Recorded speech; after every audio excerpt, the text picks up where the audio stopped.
In case you haven't heard, as of right now, the Tasmanian Devil is considered beyond OP for those players that are barely coming into the game. A lot of people are saying, and a lot of people are even defending him and saying, hey, you know what, he doesn't really deserve a nerf. If you know how to play the game, it's totally fine. But we have to always consider the game as a whole for both players that are coming new and players that will always be really good and always at high skill level. You're not always going to be balancing only for the high skill players. If you think of other games that are very competitive, such as Valorant, League of Legends, Dota, and whatnot, right? You're not only going to be developing the game for those 50 players at the very top of the game. You're not. It is simply unreasonable, and with that in mind, I think what happened when it came to multiverse development is that people were playing Tasmanian Devil the way you would assume that people would be playing it at a high level or generally mid-level. But the developers were not playing Tasmanian Devil at a level that is low, as in the sense of people just trying to figure out how to play against it or what to do against it. For that reason, we are now in a situation where a lot of people are making massive posts, whether it be on Reddit or whether it be on Twitter, stating that this character is way too busted.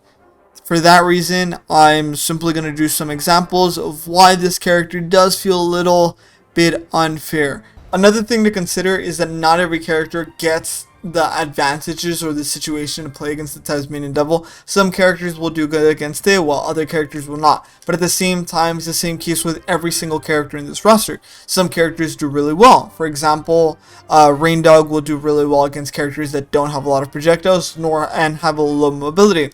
He'll do really good against Wonder Woman, Superman, simply because they have harder time catching up to the Rain Dog, who is constantly running away and constantly avoiding. But will suffer against characters like Arya and Finn, who are constantly running up to Rain Dog and being able to punish him for trying to run away and trying to spam out abilities. We'll do an example real quick. As you can see, it's really easy for Batman to be able to deal with this. He can constantly take Taz out of the tornado and simply avoid him and be okay. But when it comes to like going in for a hit, you see right there, I threw out a jab. Certain timings work, but if the timing is simply off, it's not going to be that well. Since most people are playing online right now, the timing's going to be a little harder. You see right there, if I'm able to time it out. Also, you can just time him out and then go in for an engage. A lot of players, as I mentioned, are not going to be able to understand that concept, or simply not going to be able to see that there's an opportunity to punish. There's even an indicator above Tasmanian Devil showing when he's going to run out or when he's going to be no longer able to keep spinning. As an example, we can show how Wonder Woman will struggle against Taz, because the only thing I have is the lasso. Lasso CD is 18 seconds. Because of that, there's very little counter play when it comes to just trying to go in and trying to throw in like an attack. As I constantly mention, someone that is experienced and understands the game can simply wait it out and then go in for an opportunity, as I'm doing so right now. Still, this game is not just for the pros, it's not just for the top players, high MMR, really good.